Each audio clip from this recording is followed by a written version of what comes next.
बहुत रोते रोते बोला कि बहुत अब हालत हमारी ख़राब हो गई है, अब तुम आ जाओ, भले 1-2 दिन के लिए आओ, जैसे ही मेरा थोड़ा सूखने लग जाएगा तो ठीक कर देना। उस बीच में ना मेरे हस्बैंड ने किसी से पता किया कि ये कैसे ठीक होता है, अगर किसी से झाड़ फूँक करवा के ठीक हो जाए तो मेरा भाई तो बोलता कि तुम लोग अभी के टाइम पे रह के कहाँ ये सब चीज़ों में पड़ रहे हो, तुम डॉक्टर पास जाओ, मेडिसिन वगैरह लो। ठीक है, उसकी बातें भी सही है एक जगह पे तो, लेकिन मम्मी मना कर रही थी क्योंकि लोग का एक्सपीरियंस कुछ है तभी तो वो बोल रहे हैं। बात वहाँ पे ज़्यादा माने कि अभी अब जो हम लोग नियम कर रहे हैं इसमें घर से निकलना नहीं होता है, जो नीम पत्ते वाला जो नियम होता है उसमें घर से निकलना नहीं होता है, तो अभी हम लोग डॉक्टर पास कैसे जाएंगे। तो मम्मी बोल रही थी कि तुम 3 दिन कर रही थी, अब 7 दिन करो, अगर नहीं तुम्हारा कम हो रहा है 3 दिन में, तो इसमें 3 दिन, 7 दिन, 11 दिन इस तरीके से होता है। तो उस बीच में मेरे हस्बैंड ने किसी से पता किया, ये एक जो माली होते हैं जो फूल वगैरह लगाते हैं गार्डन्स में, तो ये उनके ही हाथ से ठीक होता है। तो वहाँ पे एक दादा थे, मतलब वो काफ़ी बुज़ुर्ग थे, 80 प्लस उनकी एज होगी। वो लेकर आए और वो सुबह शाम आके झाड़ फूँक करते थे और नीम पत्ते से ही झाड़ करते थे, और वो अपना जो भी है मंत्र वगैरह वो उच्चारण करके वो झाड़ फूँक करते थे। डेली सुबह शाम आते थे। मेरे फर्स्ट सेकंड तो मेरा ऐसे ही चला गया। तीसरे दिन के बाद से वो आने लगे। जब वो बिल्कुल कम होने का नाम नहीं ले रहा था तब मैंने बोला कि अब कैसे भी करके बस, भले वो जितने भी पैसे ले, कुछ भी ले, लेकिन बस लेकर आओ, मुझे भी ठीक करना है। मुझे नहीं समझ में आ रहा कि अब इसका क्या उपाय है। फिर जब मेरे हस्बैंड का भी ऐसा हो गया, वो भी अब घर पे बिस्तर पे पड़ गए, मैं भी घर पे बिस्तर पे पड़ गई। अब उन दादा जो थे वो काफ़ी एजेड थे और उनको हमारे घर का रास्ता जो बहुत ज़्यादा लेफ़्ट राइट करके है, बिल्कुल सीधा रास्ता नहीं है, तो उस वजह से दादा को नहीं समझ में आ रहा था कि उनके घर तक कैसे जाए। तो जब भी जाते थे तो मेरे हस्बैंड उनको लेने जाते थे, फिर जब उनका झाड़ फूँक हो जाता था तो वापस छोड़ने भी जाते थे। अब पड़ गए मेरे हस्बैंड खुद ही बिस्तर पे, तो अब उनको लाना ले जाना करे कौन। बाहर का काम बहुत ज़्यादा अटक गया। अब घर में कुछ अगर चीज़ें ख़त्म है तो बाहर लाने ले जाने के लिए भी कोई नहीं है। फॉर्चुनेटली मेरे मामा उस टाइम मेरी मम्मी से मिलने के लिए आने वाले थे। तो मेरे मामा बोले कि जो मैं 4-5 दिन बाद आने वाला हूँ, मतलब किसी काम से आने वाले थे मम्मी के पास, मैं अभी आ जाता हूँ और हम दोनों फिर वहाँ चलते हैं, मतलब मेरे यहाँ। तो मम्मी ने कहा कि ठीक है। मम्मी भी कहीं अकेले ट्रैवल नहीं करती और मम्मी शायद फ़र्स्ट टाइम आ रही थी मेरे घर। ये फ़र्स्ट टाइम था मम्मी का। मेरी शादी को इतने टाइम हो गया लेकिन मम्मी कभी मेरे घर नहीं आई, ये फ़र्स्ट टाइम था। मामा आए मम्मी के पास और जिस दिन आए मामा को पहुँचते पहुँचते शाम के 6-7 बज गए। बस नाइट स्टे करके वो लोग नेक्स्ट डे मॉर्निंग में सुबह निकल गए। मम्मी ने कहा कि आज रात में तो अब नहीं निकल पाएंगे, नेक्स्ट डे हम लोग मॉर्निंग में सुबह निकल जाएंगे। तो मैंने कहा कि ठीक है। तो मामा और मम्मी आ गए सुबह 7 बजे। वो लोग घर से निकल गए थे लेकिन हमारे यहाँ पहुँचने में 11-12 बज ही गए थे। तो फिर मेरे हस्बैंड भी, अब मामा मम्मी फ़र्स्ट टाइम आ रहे हैं, मेरे हस्बैंड भी घर पे, उनकी तबीयत ख़राब पड़ी हुई है, उनको स्टेशन तक लाने जाए कैसे, क्योंकि मामा को आइडिया नहीं है घर का क्या है क्या नहीं, कहाँ पे है, किस जगह पे। इतना लेफ़्ट राइट है ना कि गूगल मैप भी नहीं बता पाता है हमारा प्रॉपर घर का एड्रेस। तो फाइनली हमने उन्हें लाइव लोकेशन भेजा और हमने कहा कि आप एक ऑटो करो, हम लोग ऑटो वाले को समझा देंगे कैसा है क्या है, वहाँ से कहाँ कैसे लेना है, तो उन लोगों को आइडिया रहता है। तो लाइव लोकेशन भेजने के बाद भी ऑटो वाला फिर भी थोड़ा कंफ्यूज हो गया कि कहाँ पे है। फिर भी नहीं, करते करते स्टेशन से जो आने में हमें 20 से 25 मिनट लगते हैं, स्टेशन से घर तक की जो दूरी है, मामा और मम्मी को 1 घंटे लग गए पूरे। मतलब तो ऑटो वाला भी कंफ्यूज हो गया, लाइव लोकेशन में भी समझ नहीं आ रहा, मतलब मैप भी नहीं बता पाता है हमारे घर का एड्रेस, हम लोग इस कोने में रहते हैं। जैसे तैसे करके मम्मी और मामा पहुँचे। तो मम्मी जैसे ही आई तो मैं मम्मी को देख के बहुत ज़्यादा इमोशनल हो गई, बहुत ज़्यादा रोने लगी, क्योंकि मेरी हालत बिल्कुल भी खड़े होने वाली नहीं थी। और मेरा चेहरा देख के मम्मी 1 सेकंड के लिए डर सी गई। मेरा चेहरा इतना भयंकर हो रखा था। मेरे हस्बैंड को भी हुआ था लेकिन उनके फेस पे 2-3 ही थे, ज़्यादा नहीं थे, 2-3 नहीं 7-8 होंगे उनके फेस पे भी। और जितना बड़ा वाला मुझे हुआ था वही मीडियम साइज़ का उनको भी हुआ था। तो अब हस्बैंड लोग का क्या है कि उनके, अब मेरे हस्बैंड को आपने देखा होगा व्लॉग में या फिर डीपी वगैरह में, तो बियर्ड के चलते इतना फेस तो उनका कवर रहता है। अब बच गया ये 2-3 एरिया, तो उतने में ही उनको 7-8 हो गया था। और मेरा फेस जो था, तो मेरा फेस और ये नेक एरिया इतना भरा हुआ था, मुझे लगता है कि आधी आधी इंच की दूरी पे मुझे पूरा फेस पे हुआ हुआ था। तो मम्मी जैसे ही देखी, मम्मी बहुत डर गई। मम्मी फिर वहाँ पे अपने आप को स्ट्रॉन्ग रखी कि अगर मैं रोऊंगी तो फिर ये भी बहुत ज़्यादा रोने लग जाएगी। तो मम्मी ने अपने आप को कंट्रोल किया। फिर वो हाथ मुँह धो के फ्रेश हो गया। मैंने कहा आप लोग हाथ मुँह धो लो। और मैं इतनी बदनसीब कि फ़र्स्ट टाइम मेरे घर वाले आए मेरे घर, और मैं उन्हें पानी चाय तक भी मैं सर्व नहीं कर पा रही हूँ। वो लोग खुद मेरी सेवा के लिए आए। तो मुझे बहुत ज़्यादा ख़राब लग रहा था। तो मम्मी ने कहा कि कोई बात नहीं, मैं कर लूँगी। तो वो फाइनली फिर सारा किचन उचन में गई। आते साथ उन्होंने रेस्ट नहीं किया, वो आते साथ खाना वाना बनाने लग गई। उस दिन से मम्मी ने अपने ऊपर अपनी सारी जिम्मेदारी ले ली झाड़ फूँक करने के लिए। तो उन्होंने बोला कि अभी 6-7 दिन हो रहा है, 9 दिन में उनका नियम रहता है, वो करवा कर ये ख़त्म कर देंगे, उसके बाद से ही ऑटोमेटिक सूखने लग जाएगा। मम्मी आए, उसी दिन रात में मेरे हस्बैंड की तबीयत बहुत ज़्यादा बिगड़ गई। इतनी ज़्यादा बिगड़ गई कि उन्हें वोमिटिंग पे वोमिटिंग, कुछ भी वो खा नहीं पा रहे थे, बिल्कुल शरीर उनका कमज़ोर हो गया था। दादा ने एक ऑयल बना कर दिया था, जड़ी बूटी का ऑयल था। कहा था कि आप अपने पूरे बॉडी पे जहाँ जहाँ है आपको आप लगाना, चाहे फेस में, बॉडी हो, कहीं भी हो, और अपने हस्बैंड को भी लगाना। तो आज जैसे तैसे करके मैं लगाती थी। पूरे बिस्तर पे ऑयल हो रखा था। तो लगी लाओ मैं आपका भी लगा देती हूँ। तो फिर जब जैसे ही मैं उनका लगाने लग गई तो ज़्यादा हीट मुझे फील हुआ। जैसे ही मैंने टच किया उनकी बॉडी को, तो मैंने सोचा कि यार ये तो मेरे से भी ज़्यादा इनका फीवर चढ़ा हुआ है। तो ये लेटे हुए थे, इनको मैंने उठाया और कि चलो बैठो थोड़ी देर, मैं ऑयल लगा देती हूँ। तो ये बैठ नहीं पाए, ये तुरंत वॉशरूम की तरफ भागे वॉमिटिंग करने के लिए। और इनको शायद उस दिन 2 से 3 बार वॉमिटिंग हो चुका था। फिर नेक्स्ट डे भी वही चीज़। तो मैं इतना ज़्यादा रोने लग गई उस टाइम कि मैंने ऐसा क्या बिगाड़ा है भगवान कि आपने हमारे साथ ही ऐसा किया। मतलब हम लोग जितनी पूजा पाठ, जितना सब कुछ करते हैं, आप लोग हमारे साथ ही सब कुछ इतना बुरा करते हो। मैं ये सारी चीज़ें अपनी मम्मी के पास बोल बोल के बहुत ज़्यादा रोने लग गई, बहुत ज़्यादा। मम्मी ने फिर शांत कराया कि अब क्या कर सकते हो। कहते हैं कि ये काली माँ का रूप होती हैं, शीतला माँ, तो शायद जिस पे खुश होती हैं उन्हीं के घर आती हैं। लेकिन अब यही है कि आई हैं तो ये चली जाएं, वही अच्छा है। तो मैंने कहा कि मेरे साथ ही क्यों, और मेरा चेहरा जिस तरीके से हो रखा था, मुझे लगा था कि मैं कभी ठीक हो ही नहीं पाऊँगी। मेरा चेहरा इतना ख़राब हो गया, मैं खुद को नहीं देख पा रही। वहाँ पे मैं, मामा आए हुए, मम्मी आई, मैं उन लोगों को किस तरीके से फेस करूँ। मुझे किसी के सामने जाकर में शर्म आ रही थी। मुझे लग रहा था कि कोई अगल बगल से नेबर्स लोग, ये लोग ना आ जाए देखने के लिए। मुझे इतना गंदा फील हो रहा था कि कोई मेरे चेहरे को देखेगा तो क्या सोचेगा कि कैसी दिखती थी, कैसी हो गई। तो ये बहुत मुझे अजीब लग रहा था। जैसे तैसे करके वो 9 दिन निकले। दादा ने जैसे कहा कि 9 दिन के बाद हम लोग ये सारा कुछ कंप्लीट कर देंगे। तो जो नियम किया, सुबह सुबह 4 बजे सूर्योदय होने से पहले काली माँ को, जैसे शीतला माँ को जैसे विदा करते हैं, तो उनको सारी जो चीज़ें हैं, फल मिठाई, ये सब देकर कुछ नियम करते हैं, कुछ विदा करते हैं। तो और ये खुले आसमान की छत में या घर के बाहर ये सारी चीज़ें होती हैं। तो उन्होंने पहले हमें बिठाया एक जगह, मुझे और मेरे हस्बैंड को। हमारे ऊपर से सारा कुछ ऐसे ऐसे करके जितने भी ड्राई फ्रूट्स थे, फल वगैरह थे, और दान के लिए साड़ी थी, चुंदरी थी, चूड़ियाँ थी जो माता रानी को चढ़ाई जाती हैं। तो ये सारी चीज़ें, ये सारा कुछ हमारे शरीर पर से ऐसे ऐसे वार के दादा ने रख लिया और कहा कि ये जो जो चीज़ें मतलब वारी गई हैं वो प्रवाहित की जाएंगी। ये सारी चीज़ें रखी थी, वो हर एक चीज़, और घर से सारे नीम पत्ते जो भी थे, ऑयल वगैरह जो भी था, बोले कि अब इनकी एक भी चीज़ें घर में रखनी नहीं है, सब चीज़ निकाल के आप मुझे दीजिए, मैं इस प्रवाहित कर दूँगा। तो मैं फाइनली 9वें दिन के बाद मेरा वो सूखना चालू हो गया धीरे धीरे करके।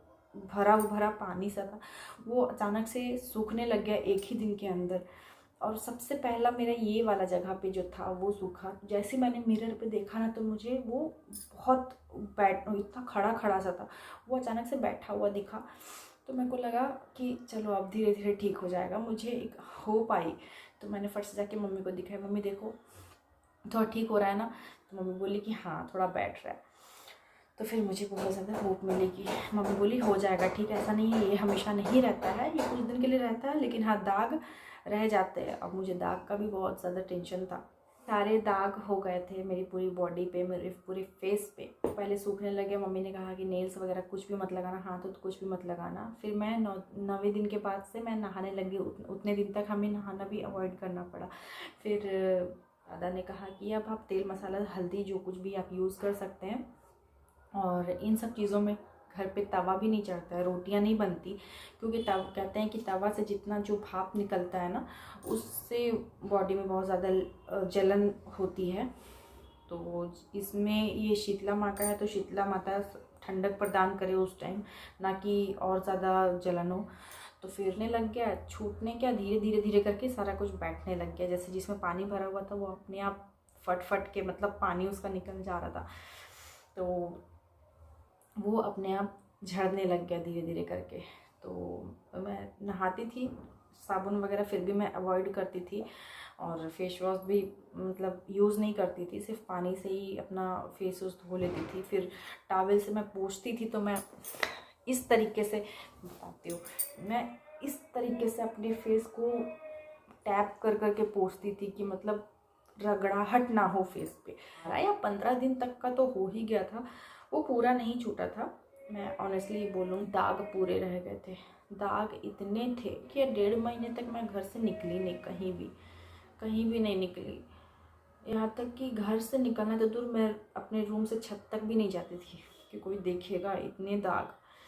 तो कैसे आप अभी भी कुछ कुछ देख सकते हो, आप ये देख सकते हो, ये वाला है, ये वाला है, देखो ये सब ना बहुत बड़े बड़े से थे, ये देखो ये सब ना बहुत बड़े बड़े से थे। तो जिनके दाग अभी मतलब है में परमानेंटली, काफ़ी वो टाइम लगेगा।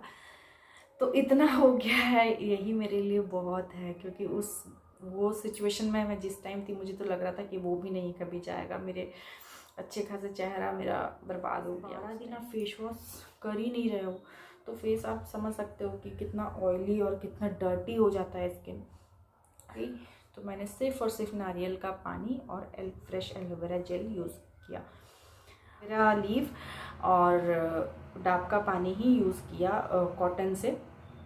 और गर्मी का टाइम था, फिर जून का महीना आ गया था, उस टाइम भी बहुत गर्मी, और नारियल पानी मैं कंटिन्यू पी रही थी, क्योंकि नारियल पानी जो बॉडी में हीट है उसे भी कम करता है। और मैं ये आपको रीज़न बताती हूँ कि ये मुझे एक्चुअली हुआ कैसे। मेरे बॉडी में मुझे पीरियड, इरेगुलर पीरियड की मुझे बहुत ज़्यादा प्रॉब्लम है, बहुत ज़्यादा। तो मैं ऐसे ही यूट्यूब पे देखती रहती थी कि पीरियड्स को रेगुलर कैसे करें। अब उसमें हमेशा दिखाए कि अजवाइन जीरा ड्रिंक पियो, अजवाइन जीरा ड्रिंक पियो तो ठीक हो जाता है। लेकिन हर किसी की बॉडी एक टाइप नहीं होती है, एक जैसी नहीं होती है। तो उसमें जितना जितना कुछ दिखाया, दालचीनी का पानी आप पीजिए, अजवाइन ड्रिंक पीजिए, उसमें आप दालचीनी का टुकड़ा डाल दीजिए, अदरक का टुकड़ा डाल दीजिए। तो मैं ना सुबह जो मैंने सोचा कि चलो, जो सुबह मेरी आदत है खाली पेट चाय पीने की, तो मैं चाय की जगह ये पीती हूँ। तो शायद, और इसे पूरे महीने भी कोई ख़ास नहीं पीना था। पीरियड के फर्स्ट डे से लास्ट 20 डेज़ तक पीना है, फिर नेक्स्ट आपको 10 डेज़ छोड़ देना है, कि आपके 28-30 दिन में पीरियड आ ही जाएंगे। लेकिन मैं आपको बताती हूँ कि ये मुझे पीने के बाद ना मेरे पीरियड और ज़्यादा इरेगुलर हो गए, और ज़्यादा। पहले क्या थे कि कम से कम 30-32-35 दिनों में, ऐसा कोई मेरा फिक्स डेट नहीं रहता था। लास्ट 35 दिन में मेरा आ ही जाता था, कभी 35 हो जाता था, कभी 33, कभी 30, कभी 32, ऐसे ही। ठीक है, जब मैं ये पीने लग गई, मेरे पीरियड चले गए 45 दिन, 50 दिन, 40 दिन, इतने ऊपर।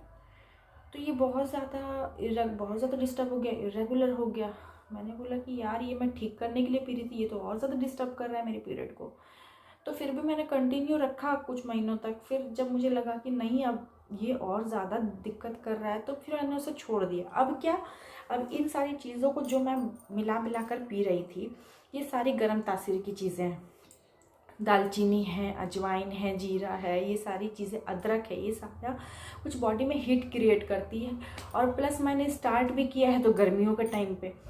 तो ये हर किसी की बॉडी एक जैसी नहीं होती है। बहुत लोग पीते होंगे, और बहुत लोग वेट लॉस करने के पर्पज़ से भी जीरा वाटर ये सब पीते हैं। तो पता नहीं, अब हो सकता है मेरी गलती ये होगी कि मैं सबको मिक्स करके एक में पी रही हूँ, या फिर और जबकि मैं बहुत ज़्यादा नहीं, बस हाफ कप, सिर्फ हाफ कप लेती थी, जितना एक चाय की क्वांटिटी होती है ना, बस उतनी ही। तो और दिन भर में एक बार ही लेती थी, कोई 4 बार तो पीना होता नहीं था। लेकिन वो धीरे धीरे करते करते ना 3-4 महीने बाद वो मेरी बॉडी में वो ऐसा हीट बन गया, जो वो चिकन पॉक्स बन के बाहर निकला और पूरे फेस पे निकला, पूरे बॉडी पे निकला, जो कि बहुत ज़्यादा दर्दनाक, बहुत ज़्यादा पेनफुल था मेरे लिए।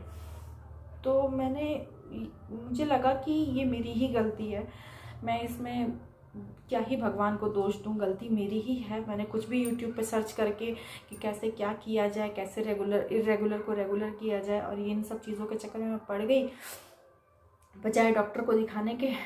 क्योंकि मुझे ना डॉक्टर, हॉस्पिटल का चक्कर, ये सब काटना मुझे बिल्कुल भी पसंद नहीं। किसको पसंद आता है यार, एक बीमारी रहेगी, इतनी लंबी लिस्ट देंगी दवाइयों की। तो मैंने सोचा कि अगर होम रेमेडी से अगर कुछ ठीक हो जाता है तो क्या दिक्कत है। तो बस मैंने वही यूट्यूब से सर्च करके ये सारी चीज़ें निकाली, और इन सब चीज़ों का ये रिज़ल्ट निकला। तो ये बहुत, मैंने उस टाइम से फिर अवॉइड कर दिया। और पीरियड मेरे अभी भी इरेगुलर ही हैं, कोई रेगुलर है नहीं, क्योंकि मुझे इरेगुलर पीरियड की प्रॉब्लम बहुत पहले से ही है, आज से नहीं, बहुत पहले से ही है। और इसे ही मैं देखते देखते मुझे लग रहा था कि चलो मैं रेगुलर करूँ। अब रेगुलर करते करते ये इतना ज़्यादा इरेगुलर हो गया कि अब ये 1.5-2 महीने पे आने लग गया। आ जाता है, ऑटोमेटिकली आ जाता है, कुछ करने की ज़रूरत नहीं पड़ती। लेकिन इतने लंबे टाइम के बाद एक फ़िक्स टाइम रहता है ना कि हाँ चलो, सबका एक डेट रहता है कि मुझे इस डेट पे आने वाला, मुझे इस डेट पे आने वाला है। लेकिन मेरा कोई भी ऐसा डेट नहीं, मैं कभी बता ही नहीं सकती कि मुझे किस डेट पे आएगा। कभी आ जाएगा तो 18-20 दिन में आ जाएगा, कभी आ जाएगा तो 40-45 दिन में आ जाएगा। तो इन सब चीज़ों से मैं बहुत ज़्यादा तंग आ गई थी। इस वजह से मैंने ये सारा कुछ होम रेमेडी अपनाया, और इसका भी नेगेटिव रिज़ल्ट ही निकला मुझ पे। तो इसीलिए अब मैं यही आप लोगों को बोलती हूँ कि हर किसी की बॉडी एक जैसी नहीं होती है। उसमें बताते हैं सबके लिए कि ठीक है आप भी कर सकते हो, आप भी कर सकते हो, लेकिन ये सही नहीं है। बिना डॉक्टर के कंसल्ट के कुछ भी होम रेमेडी भी अपने ऊपर ट्राई ना करें। दवाइयों की बात ही दूर है, होम रेमेडी भी अपने ऊपर ट्राई ना करें। और अगर आपको अपनी बॉडी की कंडीशन पता है कि आपको बॉडी में हीट क्रिएट हो रही है, आपका टेम्परेचर लो हो रहा है, अब बढ़ रहा है, तो उससे भी आप अंदाज़ा लगा सकते हैं कि आप पर क्या चीज़ें सही करेगी। और जहाँ तक ना हमारा जो एक लड़कियों की जो रिप्रोडक्टिव सिस्टम जो होती है, उन सब चीज़ों के लिए गर्माहट या फिर गर्म तासीर की चीज़ें अच्छी नहीं होती है।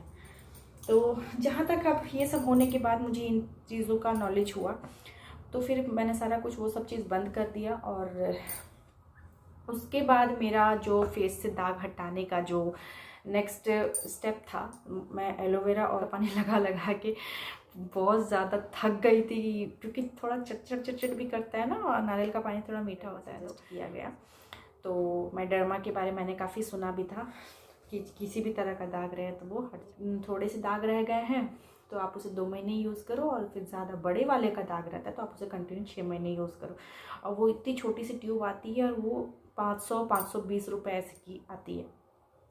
तो वो ट्राई करके देखते हैं। तो जैसे ही मैंने सोचा कि 1 महीने कम से कम 1 ट्यूब मंगवाते हैं, एक ट्यूब अगर यूज़ करके उसका इफ़ेक्ट पता चलता है तो मैं नेक्स्ट ट्यूब भी मंगवाऊंगी। और मुझे ट्यूब देखकर लगा था कि वो 10 दिन में ही ख़त्म हो जाएगा, इतना छोटा सा था। मेरे को लगा कि यार 1 महीने में मैं कितना सारा ट्यूब मंगवाऊंगी, 500-500 के 1 ट्यूब आ रहे।